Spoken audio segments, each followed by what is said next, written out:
गोंडा विधानसभा में क्योंकि पिछले प्लान के अंदर भी माननीय मुख्यमंत्री मनोहर लाल जी के नेतृत्व में उनके आशीर्वाद से एक बहुत अभूतपूर्व विकास वहाँ पर हुआ है।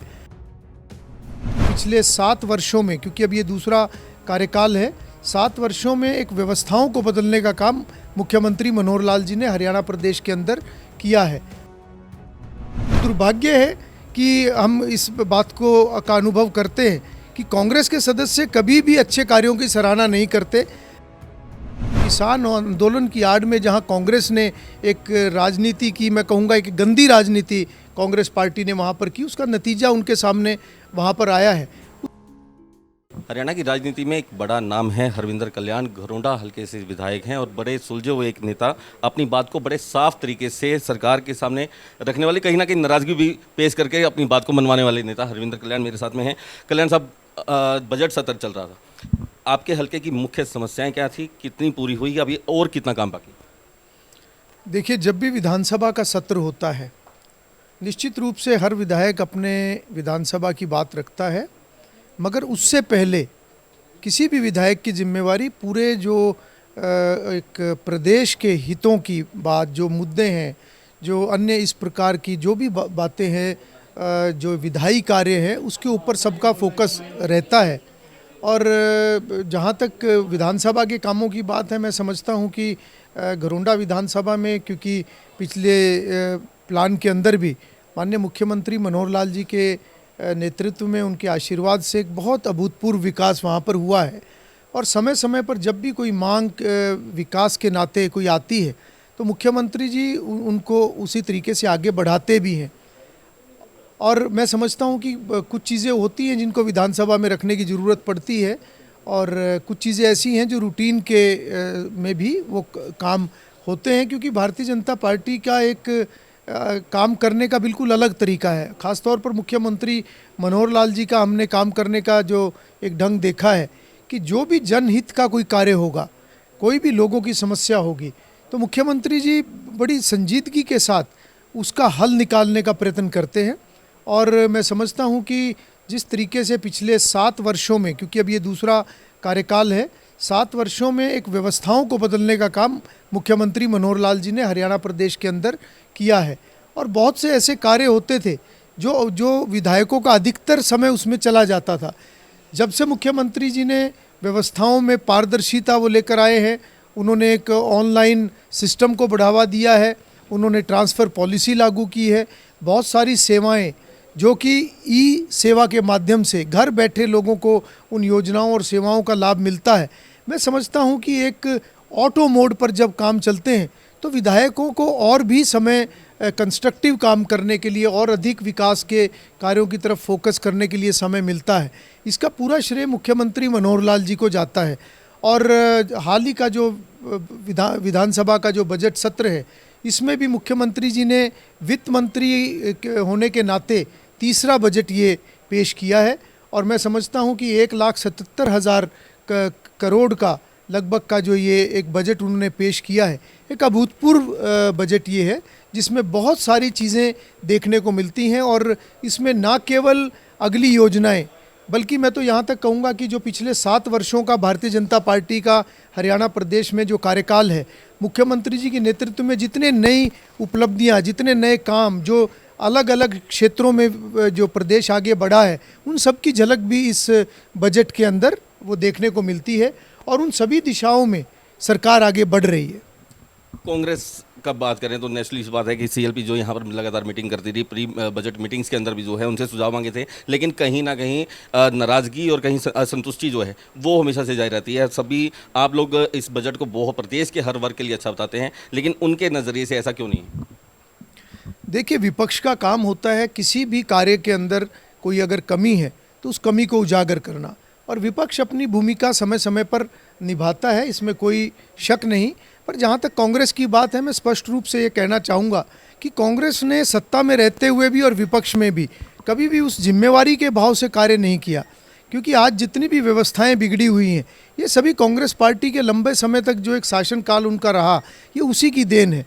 और भारतीय जनता पार्टी की सरकार आने के बाद उन सभी व्यवस्थाओं को सुधारा गया है। मगर इतना भी जरूर है कि जब भी कोई दल विपक्ष में होता है तो निश्चित रूप से कमियां निकालनी चाहिए, मगर साथ साथ जो अच्छे कार्य हैं उनकी भी सराहना होनी चाहिए। ये दुर्भाग्य है कि हम इस बात को का अनुभव करते हैं कि कांग्रेस के सदस्य कभी भी अच्छे कार्यों की सराहना नहीं करते।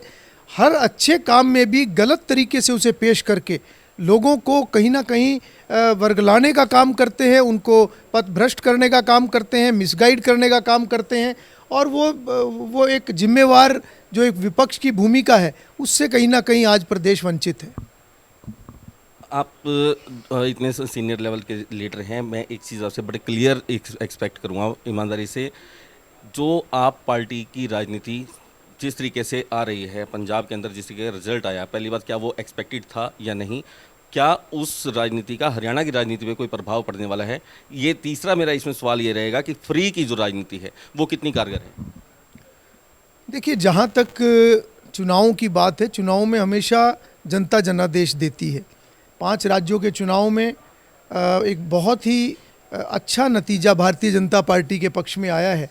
4 राज्यों में भारतीय जनता पार्टी की सरकार बनी है, पूर्ण बहुमत से बनी है।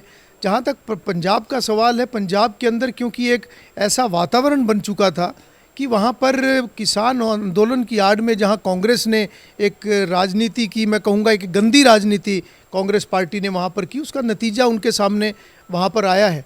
उसी तरीके से जो एक गठबंधन थे वो भी प्रभावित उस समय में हुए हैं। तो वहाँ का जो एक जो नतीजा आया है वो लोगों का एक जनादेश है। मगर जहाँ तक सवाल हरियाणा के ऊपर उसका असर, हरियाणा के ऊपर बिल्कुल किसी प्रकार से, क्योंकि यहाँ पर जो राजनीति चल रही है वो बड़ी सकारात्मक राजनीति हरियाणा प्रदेश के अंदर मुख्यमंत्री मनोहर लाल जी के नेतृत्व में चल रही है।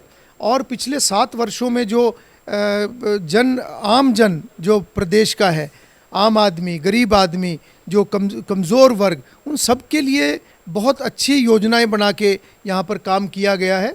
और मैं समझता हूँ कि आज इन 5 राज्यों के चुनाव के बाद जो एक बड़ी जीत भारतीय जनता पार्टी को मिली है, जैसे कि प्रधानमंत्री नरेंद्र मोदी जी ने कहा कि ये 2022 का जो जनादेश है ये 2024 की एक तस्वीर है कि 2024 के अंदर जब दोबारा जो पार्लियामेंट का चुनाव होगा उसमें उसी तरीके से बड़ी जीत भारतीय जनता पार्टी को दोबारा मिलने वाली है।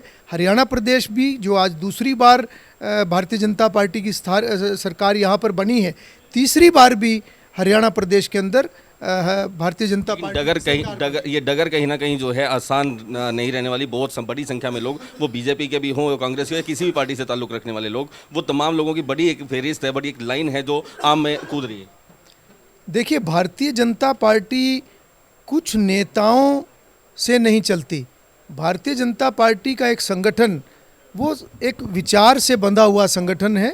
भारतीय जनता पार्टी की सरकार जो काम करती है वो हर वर्ग के लिए काम करती है, और अंत्योदय के भाव से जो भारतीय जनता पार्टी की सरकार ने कार्य किए हैं, निश्चित रूप से समाज का हर वर्ग और उसके साथ साथ जो गरीब लोग हैं उनको राहत पहली बार अगर देश की आज़ादी के बाद मिली है तो वो भारतीय जनता पार्टी की सरकार में मिली है।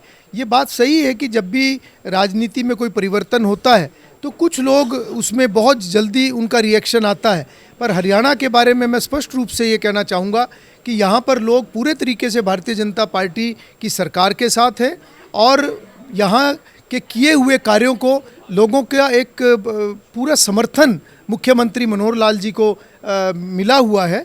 और आने वाले चुनाव के अंदर भी भारतीय जनता पार्टी हरियाणा प्रदेश में बड़े बहुमत से दोबारा सरकार बनाएगी। और जहाँ तक आपने एक फ्री की राजनीति की बात की है, इसका पक्षधर कभी भी भारतीय जनता पार्टी नहीं रही है, क्योंकि समाज को फ्री देकर उनको कहीं ना कहीं एक छड़ी पकड़ाना ये कभी भी समाधान नहीं होता। मुख्यमंत्री जी ने बजट सत्र में अपने संबोधन में एक बहुत खास बात उन्होंने कही है कि उनका लक्ष्य जो परिवार पहचान पत्र के माध्यम से जो 11.5 लाख परिवारों को चयन किया गया है, जिनकी सालाना जो आमदन है वो 1,80,000 रुपये से कम है, तो मुख्यमंत्री जी ने स्पष्ट कहा है कि उनका लक्ष्य है कि ऐसे सभी 11 लाख परिवारों की आमदन को 1,80,000 से ऊपर लेकर जाया जाएगा। और उससे भी बड़ी बात जो मुख्यमंत्री जी ने कहा है कि जहां तक विकास की बात है, चाहे कितना भी विकास हरियाणा प्रदेश में हो रहा है, मगर वो उस विकास को की शुरुआत उन गरीब परिवारों के उत्थान से ही उसको वो आगे बढ़ा हुआ मानेंगे। मेरा एक लास्ट सवाल आपसे है कि आपकी कॉन्स्टिट्यूंसी है वो जिला आपके सीएम के जिले के अंदर आती है। आपका सीएम साहब से वैसे भी प्रेम प्यार कुछ ज़्यादा है, कहते हैं कि जब पिता जब है भंडारे में बैठा हो तो बेटे को जो है मुट्ठी ज़्यादा भर के दी जाती है। आपके हलके के लिए कुछ स्पेशल कुछ चीज़ें ऐसी आ रही हैं जो एक अच्छी सौगात हो, एक गिफ्ट हो? देखिए, निश्चित रूप से मुख्यमंत्री मनोहर लाल जी ने पिछले 7 वर्षों में पूरे हरियाणा प्रदेश का समान विकास करवाया है। घरोंडा विधानसभा क्षेत्र की जहाँ तक बात है, वो एक बहुत ही पिछड़ा हुआ विधानसभा था, मगर आज हमें इस बात का संतोष है कि मुख्यमंत्री मनोहर लाल जी के आशीर्वाद से जिन जिन इलाकों में भी विकास की कमी रही है, घरोंडा उनमें से एक है। आज घरोंडा बहुत ही अग्रणी विधानसभाओं में से है। बहुत बड़े बड़े प्रोजेक्ट घरोंडा विधानसभा को मिले हैं और मैपिंग के आधार पर जिन जिन इलाकों में जिस चीज़ की भी कमी थी, चाहे वो किसी भी विभाग से ताल्लुक़ रखती हो, उन सभी चीज़ों को पूरा किया गया है। उसके लिए मैं माननीय मुख्यमंत्री जी का आभार व्यक्त करता हूं। आपके एरिया के साथ जो यमुना जो निकलती है, यमुना की भी बहुत बड़ी एक समस्या है और आज से नहीं बहुत पुराने वक्त से चली आ रही है। दोनों स्टेट के लोग आपस में लड़ाई करते हैं कहीं ना कहीं फसल कटाई को लेकर के, ज़मीन को लेकर के। इसका क्या समाधान निकलने वाला है? देखिए, यमुना बेल्ट की अगर मैं बात करूं, यमुना बेल्ट वास्तव में एक बहुत ही पिछड़ी हुई बेल्ट है और उसमें पिछले 7 वर्षों से बहुत विकास भी हुआ है। पर जहाँ तक वहाँ की समस्याओं की बात है, कुछ समस्याएं ऐसी हैं जिनको अभी सरकार ने भी टेकअप किया है, चाहे वो शामलात दे की बात है, अन्य इस तरह के जो विषय हैं उसके ऊपर सरकार काम कर रही है और मुख्यमंत्री जी ने समस्या का समाधान उस तरीके से एक पोर्टल को भी बनाया है जिसके ऊपर ऐसे सभी विवादों का हल आने वाले समय में हरियाणा की सरकार करेगी। ये थे एमएलए हरविंदर सिंह कल्याण जी घरोंडा हल्के से, जिनका साफ तौर पे कहना है कि हरियाणा स्टेट जो है वो काफ़ी मजबूत है, काफ़ी मजबूती से काम कर रहा है और आपकी राजनीति का हरियाणा की राजनीति पे किसी भी तरह का असर दिखाई नहीं देगा। कैमरामैन गुरविंदर के साथ सुनील सरदाना, न्यूज़ ओनली, चंडीगढ़।